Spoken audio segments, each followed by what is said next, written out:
Hello, and welcome to The Ripple Effect. I am Selena. Today's topic, we're going to be talking about getting back to the basics. After a breakup, like, what do you do? So, I had posted a video about how the steps I took to get over a breakup or to get through um, how to get over an ex.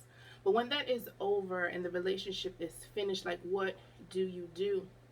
Some of us ladies are tempted to rush back in a relationship or rush back being with the person you just ended a relationship, or if they ended the relationship with you.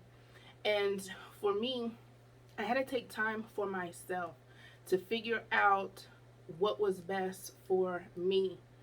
um One thing I will say, I was the common denominator. Like with ex number one and ex number two, I was the common denominator.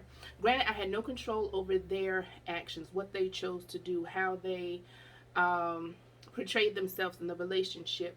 But I wanted to figure out if there was something that I could do for the betterment of Selena.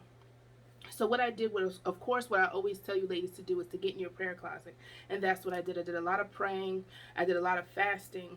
Um, and I wanted to take time to figure out how could I become the best version of me without the addition of another person.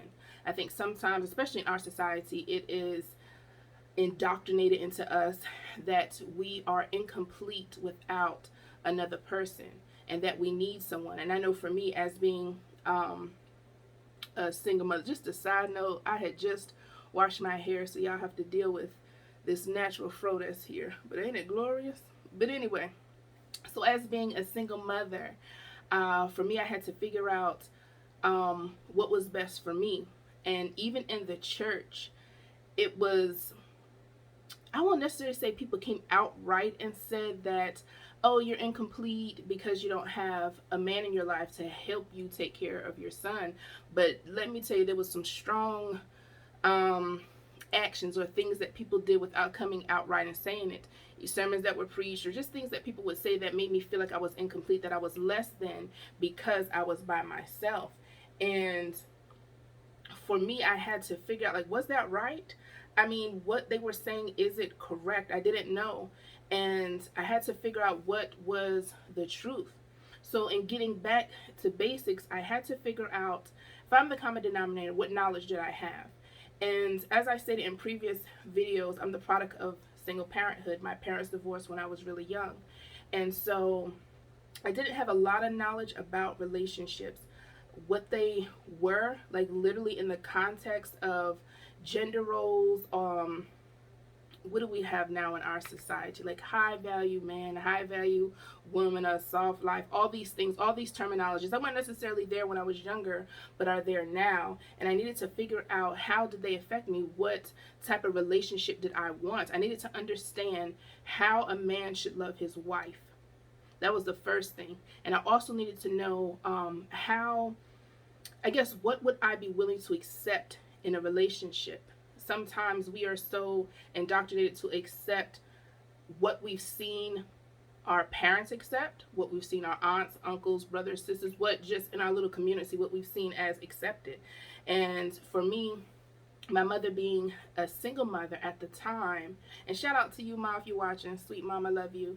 Um, at the time, my mother took care of us. It was three of us. I have an older brother and an older sister. So she went out there and she was on her grind, working to take care of three children. And so for me, when I became a single mother, that is exactly what I did. I went back to school. I took care of myself. And I had to figure out, for in the relationship, once it's broken down, what things that I needed, what tools that I needed to learn how to communicate. That is one, in a relationship. And how the person communicates with me, am I going to accept it? Because you're not gonna cuss at me.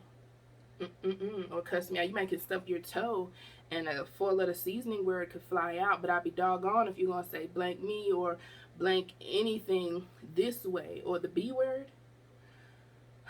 Some of us have gotten so accustomed to hearing that word that we let our female friends, associates call us that.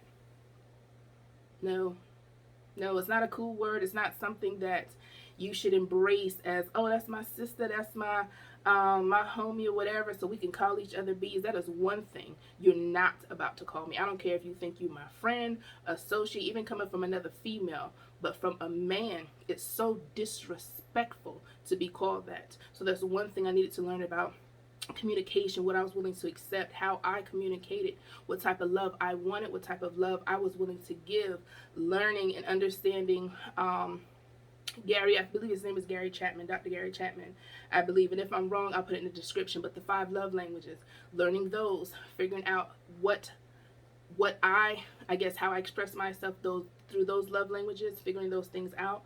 But just a myriad of different things, getting back to the basis and the core of who I was before I entered another relationship. And that's one thing that we need to do, is to find out who we are, finding our purpose within God before we open the doors to another relationship. So as always, don't forget to subscribe and join the OAC Nation. And thank you so much for watching.